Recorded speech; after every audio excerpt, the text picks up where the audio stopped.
वज़ीर-ए-आज़म Narendra Modi video conferencing के जरिए रोजगार मेले के तहत तकरीबन 71,000 नए भर्ती हुए लोगों के माबैन तकसीम करेंगे तकर्रुरीनामा। ऑनलाइन ओरिएंटेशन कोर्स कर्मयोगी मॉड्यूल का भी करेंगे आगाज।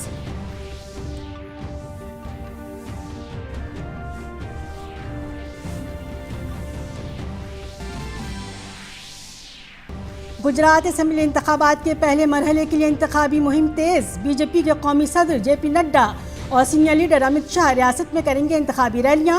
दीगर पार्टियों के लीडरान भी इंतखाबी मुहिम में जुटे।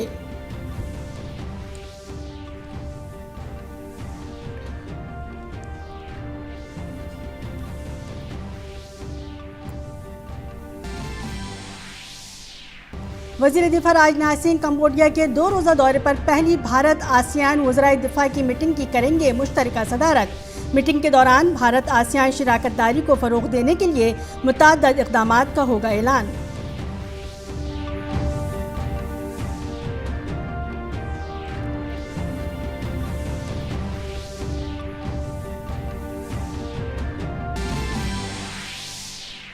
इंडोनेशिया में ज़लज़ले से 162 अफराद की मौत, सैकड़ों ज़ख्मी, 13,000 से ज़्यादा अफराद बेघर।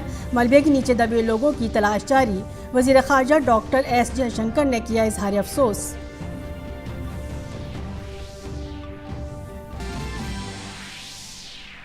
फीफा आलमी कप में इंग्लैंड ने ईरान को शिकस्त देकर बड़ी जीत के साथ किया मुकाबले का आगाज। दूसरी जानिब सेनेगल को 2-0 से शिकस्त देकर नीदरलैंड ने भी हासिल की पहली जीत। वेल्स ने अमेरिका के साथ खेला ड्रॉ।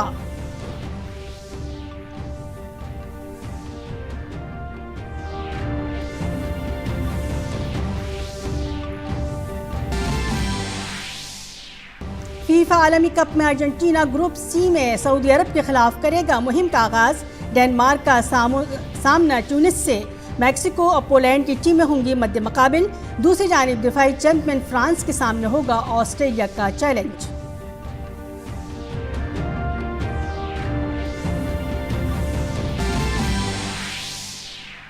और क्रिकेट में भारत और न्यूजीलैंड के दरमियान आज नेपियर में खेला जाएगा तीसरा और आखिरी T20 मुकाबला। सीरीज में 1-0 से आगे चल रही भारतीय टीम की नज़र मैच जीतकर सीरीज अपने नाम करने पर मरकूज।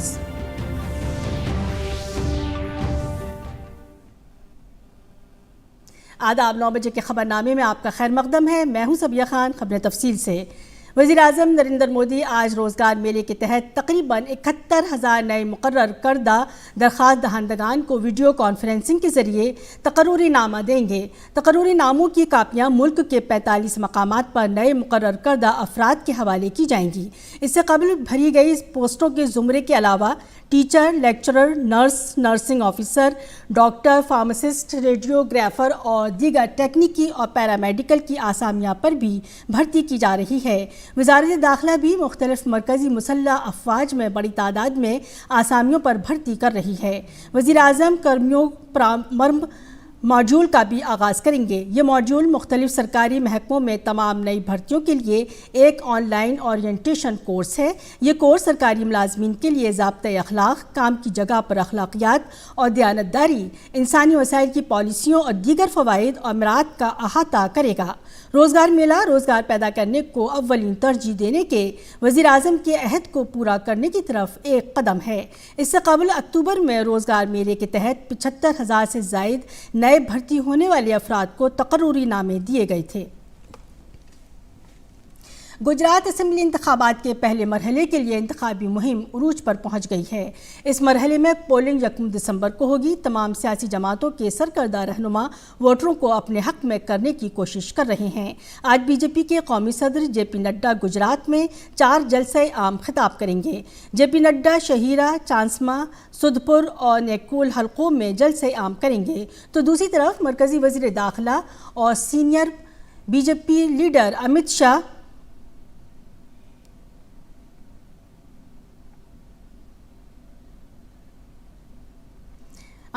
बनासकांठा, जेसा और अहमदाबाद में जलसे आम करेंगे।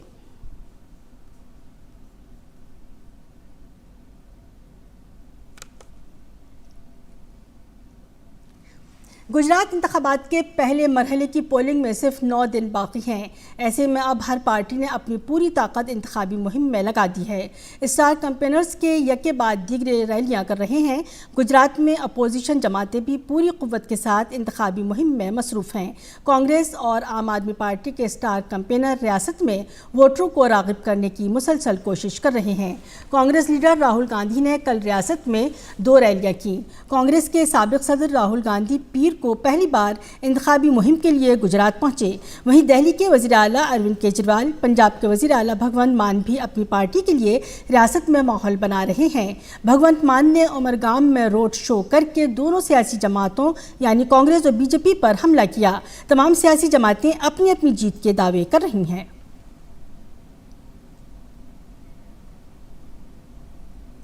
भारतीय जनता पार्टी की दिल्ली यूनिट ने म्युनिसिपल इंतखाबात में हिस्सा लेने वाले 11 बागी उम्मीदवारों को पार्टी से मुअत्तल कर दिया है। ये भारतीय जनता पार्टी के मजाज उम्मीदवारों के खिलाफ इंतखाब में हिस्सा ले रहे हैं। डिसिप्लिन का हवाला देते हुए पार्टी ने उन्हें 6 साल के लिए पार्टी से निकाल दिया है। दिल्ली म्युनिसिपल कॉरपोरेशन के 250 वार्डों के लिए पोलिंग 4 दिसंबर को होगी और वोटों की गिनती 7 दिसंबर को होगी। दिल्ली एमसीडी इंतखाबात में बीजेपी की तरफ से आम आदमी पार्टी पर मुसलसल वीडियो हमले किए जा रहे हैं। कभी स्टिंग के जरिए बदउनवानी के इल्ज़ाम लगाए जा रहे हैं तो कभी सोशल मीडिया पर वीडियोस शेयर की जा रही हैं। इस कड़ी में आम आदमी पार्टी के एमएलए गुलाब सिंह यादव का एक वीडियो ट्विटर पर शेयर किया गया है। इस वीडियो में भीड़ गुलाब सिंह की जमकर पिटाई कर रही है। उन पर इल्ज़ाम लगाया जा रहा है कि उन्होंने एमसीडी इंतखाबात में टिकट बेचने का काम किया है। वज़ीर दिफ़ा राजनाथ सिंह आज से कंबोडिया के 2 रोज़ा दौरे पर जाएंगे। वो आसियान वज़राए दिफ़ा की मीटिंग प्लस और भारत आसियान वज़राए दिफ़ा की मीटिंग में शिरकत करेंगे।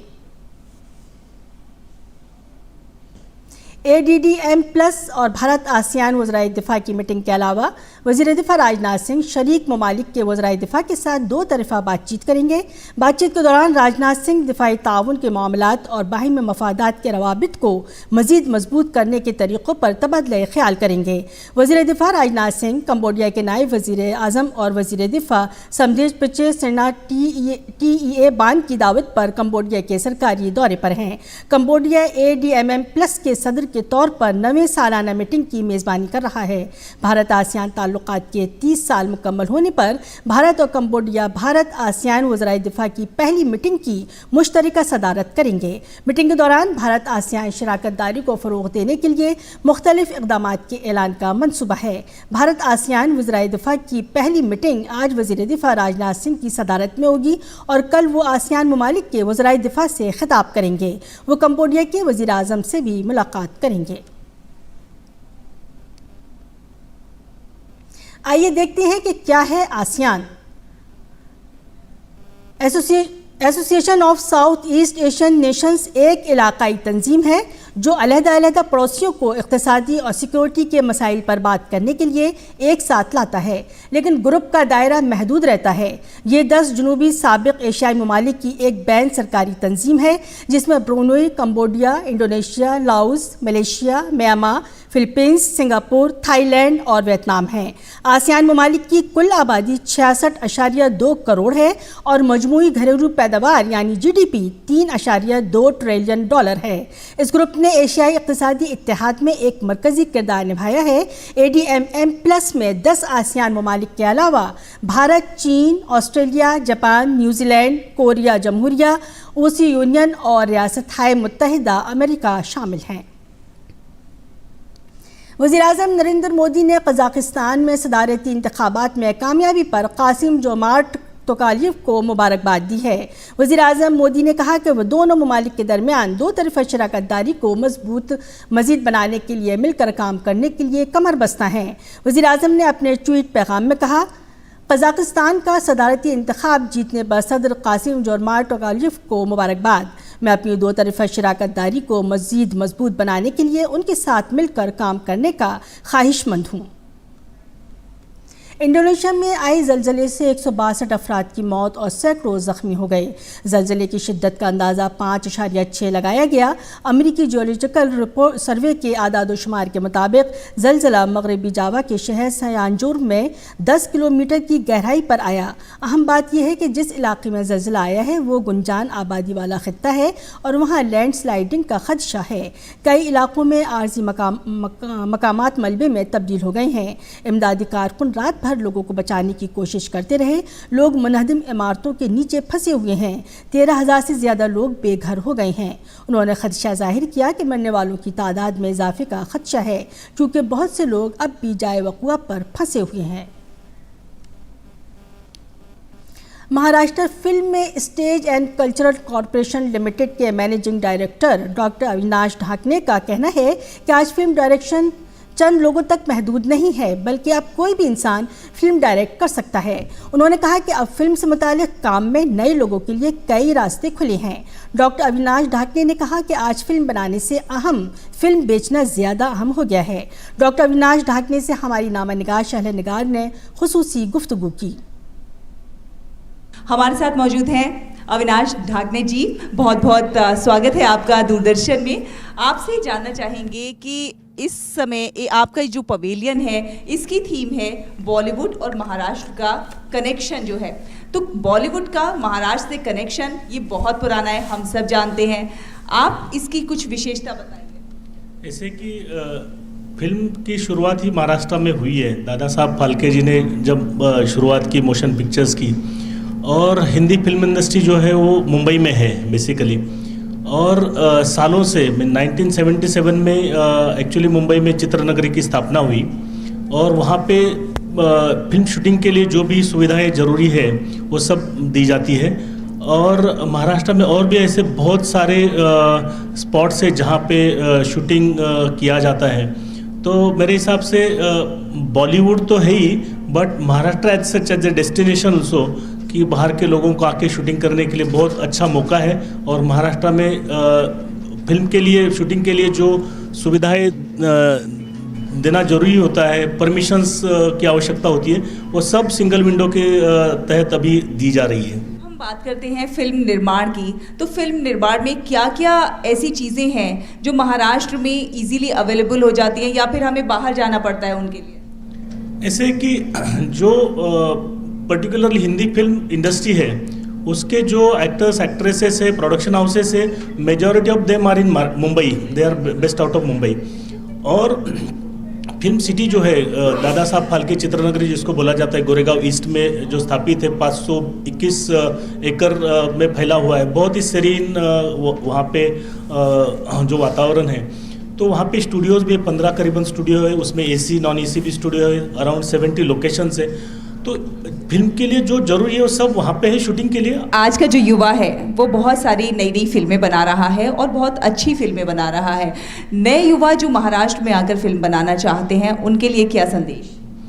ऐसे कि एक ज़माना था कि ऐसे लगता था लोगों को कि जो फिल्म पर्सनैलिटीज़ है उनके बच्चे बच्चियाँ वही फिल्म बनाएंगे और उन्हीं को मौका मिलेगा। मगर आज इतनी ईजी हो गई है फिल्म बनाना कि कोई भी फिल्म बना सकता है। प्रॉब्लम है फिल्म बेचना और उसको जो थिएटर्स में लगाना। अभी OTT भी प्लेटफॉर्म्स अवेलेबल है, तो मेरे हिसाब से अभी सही तरीके से ये डेमोक्रेटाइज हो गया है। बहुत बहुत धन्यवाद दूरदर्शन से बात करने। Thank you.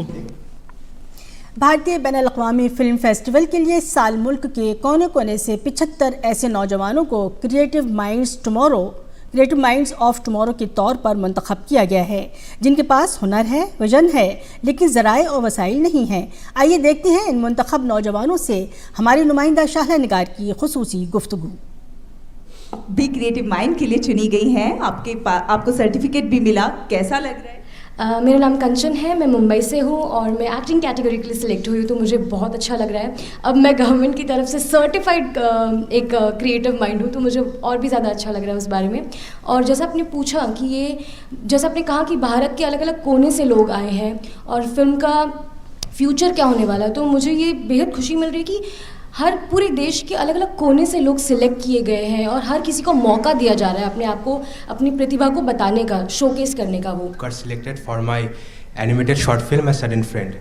एक्चुअली क्या है ना, अभी इंडिविजुअल क्रिएटर्स को इतना मौका मिल रहा है, तो इतना एक्सपोजर मिल रहा है, तो हमारे लिए एक ड्रीम जैसा है। तो इधर हम आए, सारे पूरे इंडिया के अलग अलग क्रिएटिव से हम मिल रहे हैं, तो मतलब एक बहुत ही हमको मज़ा तो बहुत आ रहा है, और ऐसे अपॉर्चुनिटी बार बार मिलता नहीं है।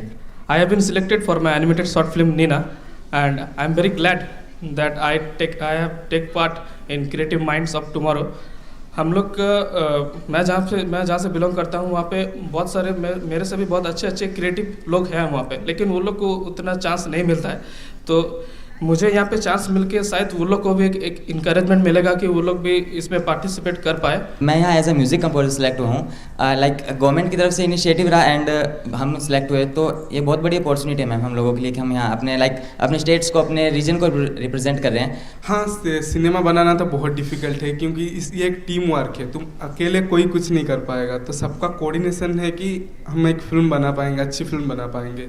तो हाँ, हम इंडिया के सब कोने कोने से डिफरेंट स्टेट से लोग आए हैं, जिनके साथ मिलके हमको एक अच्छी फिल्म बनानी है। यहाँ पे चुनौतियां बहुत है, लेकिन भारत का जो युवा है वो दृढ़ प्रतिज्ञ है सिनेमा को नए आयाम पर ले जाने के लिए, और वो भारत सरकार का शुक्रिया भी अदा कर रहा है कि उन्होंने दूर दराज के इलाकों के इन क्रिएटिव माइंड्स को चुना कि ये भी अपनी प्रतिभा को अलग पटल पर, नए आयामों पर प्रदर्शित कर सके। कैमरा पर्सन सुमित के साथ मैं शहला निगार, डीडी न्यूज़ के लिए। गोवा में 53वें international film festival of India में शिरकत के लिए आए फिल्म अदाकार अंशुमान झा ने डीडी न्यूज़ से खुसूसी गुफ्तगू में कहा कि फिल्म इंडस्ट्री में बहुत तब्दीली आ रही है। उन्होंने कहा कि अब नए और छोटे फिल्म साजों को भी फिल्म इंडस्ट्री में अपनी सलाहियतों के जौहर दिखाने का मौका मिल रहा है। उन्होंने कहा कि लोग नए फिल्म साजों और हिदायतकारों के काम को पसंद कर रहे हैं, जिसकी वजह से नए फिल्म साजों और हिदायतकारों के लिए नई राहें खुल गई हैं। और अब हमारे साथ मौजूद है अंशुमन झा, जिनकी दमदार अदाकारी के शायद आप भी कायल होंगे। बहुत बहुत स्वागत है अंशुमन जी आपका डीडी न्यूज़ में। आप इफ़ी के इस स्थान पर हैं जहां पर बड़ी बड़ी फिल्मों का जमावड़ा है, लोगों को देखने को एक से बढ़कर एक ख़ास फिल्में मिल रही हैं, क्या कहेंगे? बहुत ही खूबसूरत माहौल है, ये कहूँगा। दुनिया भर से, सिर्फ देश भर से नहीं, दुनिया भर से कमाल के लोग आए हुए हैं। कल ओपनिंग फिल्म थी आल्मा एंड ऑस्कर, ऑस्ट्रियन फिल्म थी, बहुत ही खूबसूरत और बिग स्क्रीन पे देखने को मिला। तो बहुत कम ऐसा होता है जब इतनी उम्दा फिल्में आपको अपने देश में ऐसे प्लेटफॉर्म्स पे मिलती हैं। तो इफ़ी का बहुत बड़ा कंट्रीब्यूशन है आई थिंक सारे यंग फिल्म मेकर्स के लिए, क्योंकि एक्सपोजर जैसा मिलता है। जो फिल्म मार्केट हो रहा है अभी, उस दौरान जिन लोगों से आप मिलते हैं, फिल्म बाज़ार जहाँ पे हम अभी खड़े हैं, यहाँ पे literally it's like the best bazaar for film makers. It's a dream come true, क्योंकि काफ़ी हैंड एक्सचेंजेस हो जाते हैं बिटवीन राइटर्स, डायरेक्टर्स, प्रोड्यूसर्स, और उसके वजह से काफ़ी बड़ी फिल्में बनती हैं। मैं इनफैक्ट 2014 में मेरी फिल्म ये है बकरापुर, जो अब नेटफ्लिक्स पे है, national award winning film maker, उनकी फिल्म इफ़ी में प्ले हुई थी, सिलेक्ट हुई थी यहाँ पे इंडियन पैनोरामा में। उससे पहले चौरंगा करके मेरी फिल्म है, वो आ चुकी है। So lots of good memories of IFFI. And यहाँ मैं 3 साल बाद आया, 2 साल तो हुआ नहीं था बिकॉज ऑफ कोविड, तो 3 साल बाद आया हूँ and I am just here for 2 days, लेकिन मुझे बहुत बहुत ज़्यादा आनंद आता है जब मैं यहाँ आता हूँ। बिल्कुल, इफ़ी का ये प्लेटफॉर्म है ही ऐसी जगह जहाँ पर फिल्मों के शौकीन हो या फिर फिल्म बनाने वाले हो, सभी के लिए आनंद का एक तरह से उत्सव है। जी जी, और सरकार की तरफ से भी ये बहुत ही बेहतरीन और बहुत मैं कहूँगा ये जो इनिशिएटिव है बहुत सपोर्ट करता है फिल्म मेकर्स को, यंग एंड ओल्ड, ऐसा नहीं है। क्योंकि मैंने अभी मध्य प्रदेश में रघुवीर यादव, मैंने एक फ़िल्म की है हरिओम करके, जो अगले वर्ष कंप्लीट होगी और फिर आएगी। वो मध्य प्रदेश टूरिज़्म ने जिसको सपोर्ट किया है, और इफ़ी में उनका एक बहुत बड़ा स्टॉल है। मैं आपको बता नहीं सकता हूँ कितनी मदद मिलती है इस पहल से, जो स्टेट गवर्नमेंट्स प्रोवाइड करती हैं, और यहाँ पे फिल्म मेकर्स उसको एक्सप्लोर कर सकते हैं, क्योंकि वो लोग स्टॉल्स लगा के आपको बता रहे हैं कि कौन कौन सी जगह कैसे कैसे आपको सपोर्ट मिलता है। तो I think it's a great place, और मैं बहुत खुश हूँ कि यहाँ इतने लोग आए हुए हैं। यहाँ एनर्जी बहुत बजिंग है। बहुत बहुत धन्यवाद डीडी से बात करने के लिए। Thank you so much. FIFA world cup 2022 के दूसरे दिन के पहले मैच में इंग्लैंड ने ईरान को 6-2 से शिकस्त दे दी। खलीफा इंटरनेशनल स्टेडियम में खेले गए इस एक तरफा मैच में इंग्लैंड की टीम शुरू से ही ईरान के खिलाफ जारहाना रही। इंग्लैंड को पहली कामयाबी 35वें मिनट में मिली जब जोडो बेकहम ने गेंद को ईरान के गोल पोस्ट में दाग कर 0-1 की बढ़तरी हासिल कर ली। नीदरलैंड ने पीर को फीफा वर्ल्ड कप में अपनी मुहिम का जीत के साथ आगाज किया। डच टीम ने ग्रुप ए में सेनेगल को 0-2 से शिकस्त देने में कामयाबी हासिल की।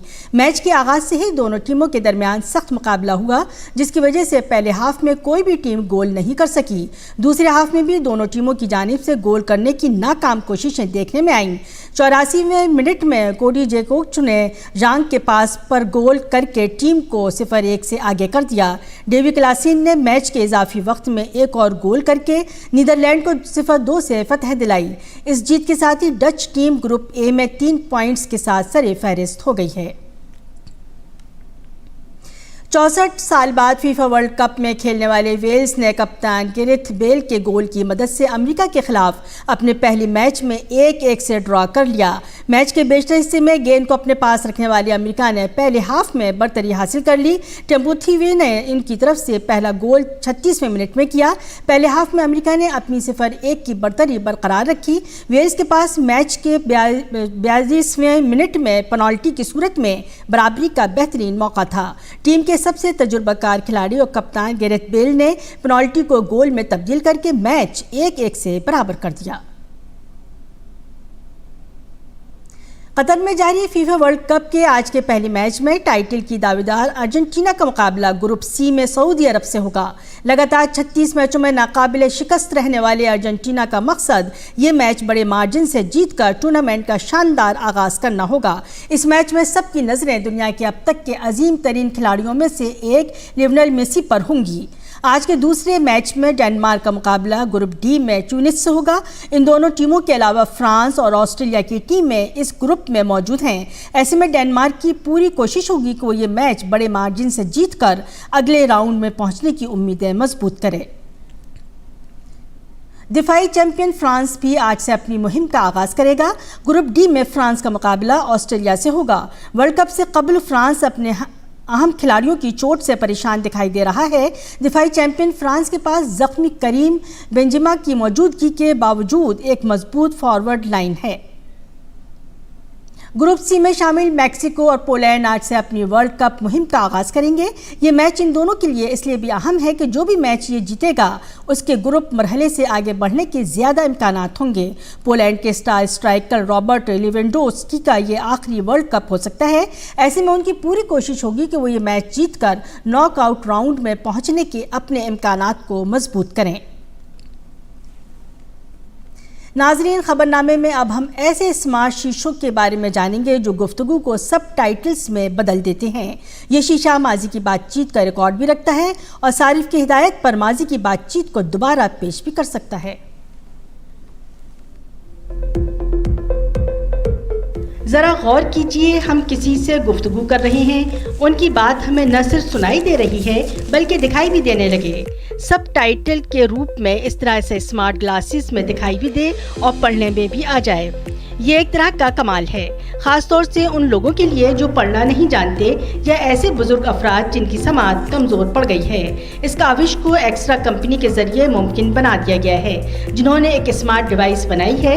ये स्मार्ट ग्लासेस आर्टिफिशियल इंटेलिजेंस की मदद से बनाई गई है। जिनकी समात कम हो गई है वो लोग सब टाइटल के तौर पर लाइव यानी रियल टाइम में इससे इस्तेफादा हासिल कर सकते हैं।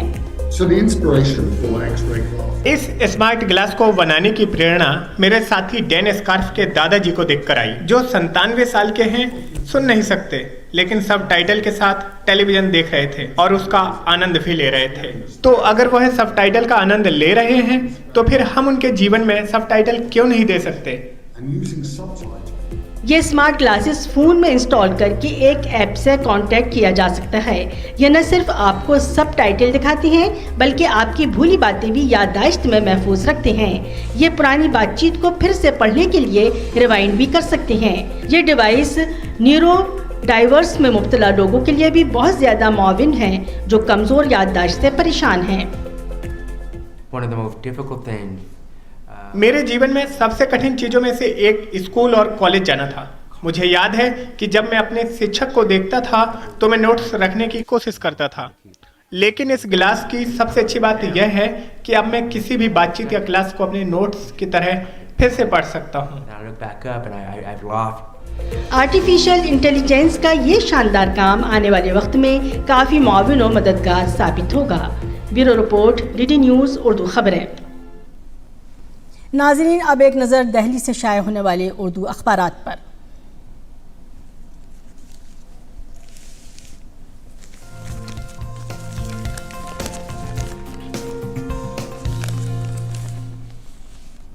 जायज़ा लेते हैं दिल्ली से शाये उर्दू अखबारात का। सबसे पहले नज़र डालेंगे रोज़नामा हमारा समाज के सफ़े अव्वल की शाह सुर्खी पर। इंडोनेशिया में तबाहकुन ज़लज़ला, 60 हलाक, 700 से ज़ायद ज़ख्मी। इसी के साथ नज़र डालते हैं रोज़नामा राष्ट्रीय सहारा के सफ़े अव्वल पर, जिसने दिल्ली स्कूल के से मुतालिक हेडलाइन इस तरह लगाई है: दिल्ली प्राइवेट स्कूलों में नर्सरी में दाखिले का अमल 1 दिसंबर से शुरू। वहीं आईने आलम में इसकी अहम सुर्खी इस तरह है: G20 इजलास में जंग रोकने और अमन पर तवज्जो मरकूज़ की गई। दूसरी अहम सुर्खी इस तरह है: न्यूयॉर्क में बर्फ़ का गैर मामूली तूफ़ान, मामूल की ज़िंदगी मफलूज। नज़र डालेंगे रोज़नामा इनकलाब पर, जिसने खेल की खबरों को अहमियत देते हुए स्पोर्ट्स के सफ़े पर सुर्खी इस तरह बनाई है: फीफा आलमी कप का जुनून, सऊदी अरब से जीत का अर्जेंटीना का फातिहाना सफ़र जारी रखने का अज़्म। वहीं दूसरी सुर्खी इस तरह है: नोवाक जोकोविच ने रॉजर फेडरर का रिकॉर्ड बराबर किया। तो नाज़रीन, ये था आज के उर्दू अखबारात का मुख्तसर जायज़ा। और अब मुल्क भर के मौसम का मिजाज।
नाज़रीन, इसी के साथ 9 बजे का खबरनामा अपने अख्ताम को पहुँचा। इजाज़त दीजिए, आदाब।